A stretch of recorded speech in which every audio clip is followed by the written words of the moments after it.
મહારાષ્ટ્રના પૂર્વ મુખ્યમંત્રી પૃથ્વીરાજ ચૌહાણ દ્વારા જણાવવામાં આવ્યું હતું કે છેલ્લા 10 વર્ષથી નરેન્દ્ર મોદી દેશના વડાપ્રધાન છે।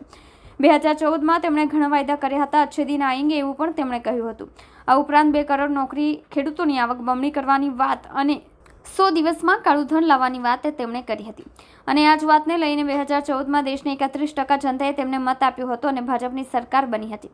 ત્યારબાદ 2019માં પણ ભારતીય જનતા પાર્ટીની સરકાર બની હતી અને હવે ત્રીજી વખત ભારતીય જનતા પાર્ટીની સરકાર બનવાની વાત થઈ રહી છે।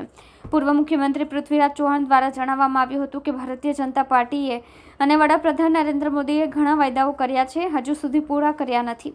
અલગ અલગ પાર્ટીના સાંસદ છે, જો મતોનું વિભાજન થાય તો ક્યારે જીતી ન શકાય અને એટલા માટે મતોનું વિભાજન થતું અટકાવવા માટે ઇન્ડિયા ગઠબંધન બનાવવામાં આવ્યું છે। ભાજપને ચૂંટણી જીતવી છે તો મતનું વિભાજન ખૂબ જ જરૂરી છે। આ ચૂંટણી 5 થી 6 મુદ્દાની લડાઈ છે, જેમાં છેલ્લા 10 વર્ષથી કમરતોડ મોંઘવારી વધી છે, ઉદ્યોગોની કમર તૂટી ગઈ છે અને સુરતના મુખ્ય ટેક્સટાઇલ અને ડાયમંડ ઉદ્યોગોની હાલત ખૂબ જ ખરાબ છે। મોદી આમાંથી રાહત લાવવા માટે તત્પર નથી। હાલ યુવાઓને નોકરી નથી મળતી અને ખેડૂતોની હાલત પણ ખૂબ જ ખરાબ છે। ખેડૂતો માટે 3 કાયદા લાવવાની વાત મોદી સરકારે કરી અને તેનો વિરોધ ખેડૂતોએ કર્યો, જેમાં કેટલાક ખેડૂતો મૃત્યુ પણ પામ્યા હતા। આજે મોદી સરકાર ખેડૂતો સાથે બદલો લઈ રહી છે। તો બીજી તરફ પૃથ્વીરાજ ચૌહાણ દ્વારા વધુમાં જણાવવામાં આવ્યું હતું કે મોદી સરકાર પાસે આજે પગાર કે પેન્શન આપવા માટે પૈસા નથી। 2014માં દેશનું દેવું 55 લાખ કરોડ રૂપિયાનું હતું, આજે 200 લાખ કરોડ રૂપિયા થઈ ગયું છે। મોદી સરકાર માત્ર ટેક્સ લગાડવાનું જાણે છે। 25 લાખ કરોડ રૂપિયાની આવક માત્ર પેટ્રોલના ટેક્સથી જ સરકારે કરી છે। મોદી અને શાહના મોડેલમાં દેશમાં ચૂંટાયેલી સરકારને તોડવામાં આવી રહી છે। મહારાષ્ટ્રમાં બે પાર્ટીને તોડવામાં આવી છે અને ધારાસભ્યોને તો આ સરકારમાં ખુલ્લું કહેવામાં આવે છે કે તમે કોન્ટ્રાક્ટ લાવો અને કમિશન મેળવો। આ ઉપરાંત સરકારી અધિકારીઓની બદલી તમે કરાવો અને તેના ઓર્ડર અમે પાસ કરીશું। તો ભાજપમાં સરકારનો સૌથી મોટો ભ્રષ્ટાચાર ઇલેક્શન બોન્ડ હોવાની વાત પણ પૃથ્વીરાજ ચૌહાણ દ્વારા કરવામાં આવી છે। તેમણે કહ્યું કે સુપ્રીમ કોર્ટે આખો ખુલાસો માંગ્યો હતો અને ત્યારબાદ માહિતી સરકાર દ્વારા આપવામાં આવી હતી અને એ પરથી સાબિત થયું હતું કે ઈડી અને સીબીઆઈની રેડ થયા પછી પણ ઇલેક્શન બોર્ડના નામે સમાધાન થયું છે। જો દેશમાં ભાજપની જીત થશે તો મોદી ફરીથી વડાપ્રધાન બનશે તો દેશમાં લોકશાહી નહીં બચી શકે। પૂર્વ વડાપ્રધાન મનમોહન સિંહની કામગીરી બાબતે કોંગ્રેસ નેતા પૃથ્વીરાજ ચૌહાણ દ્વારા જણાવવામાં આવ્યું હતું કે મારો આક્ષેપ છે કે અર્થવ્યવસ્થા મનમોહન સરકારની રીતે આગળ વધતી હોત તો આજે દેશ વિશ્વની ત્રીજી સૌથી મોટી ઇકોનોમી હોત। આજે ઘણા ઉદ્યોગો પડી ભાંગ્યા છે અને ખબર પડી ગઈ છે કે મોદી તાનાશાહી તરફ આગળ વધી રહ્યા છે અને સંવિધાન બચાવવા માટે લોકો સામે ચાલીને આગળ આવી રહ્યા છે।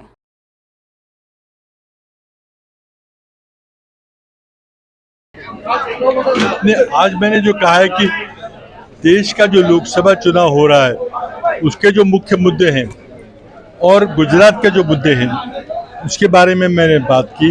जो आज सूरत एरिया में टेक्सटाइल वर्कर्स, डायमंड वर्कर्स पे जो बीती है, तो किसानों पे बीती है, जो युवा और किसान आत्महत्या कर रहे हैं, हमारे कामगार आत्महत्या कर रहे हैं और अर्थव्यवस्था का संचालन करने में मोदी को जो असफलता मिली उसकी हमने बात की।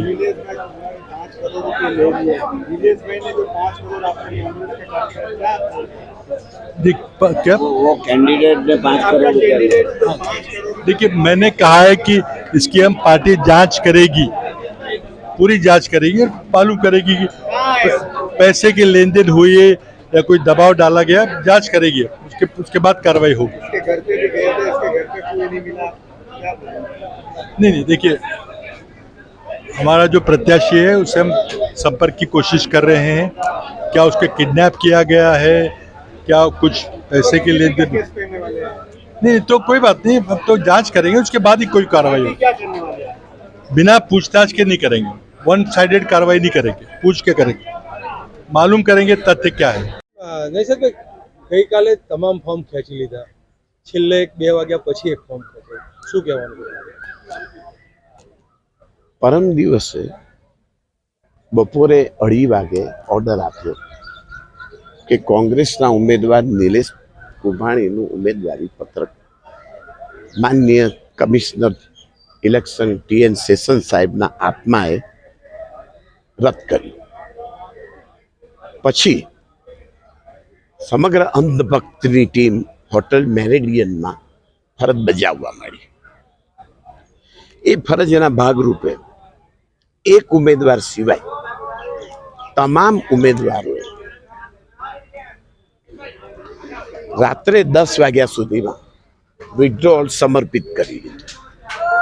બસપાના ઉમેદવાર પત્તો નહીં લાગ્યો, કારણ કે બસપાના ઉમેદવારને અમે ગુજરાતની બહાર જવા માટે વિનંતી કરી. બસપાના હોદ્દેદારોએ અમને કહ્યું કે એ ગુજરાતની બહાર મોકલી આપે, પરંતુ રાત્રે પરમ દિવસે 11 વાગ્યાથી ક્રાઇમ બ્રાન્ચની ટીમ માન્ય પ્રધાનમંત્રી, માન્ય ગૃહમંત્રીના આદેશથી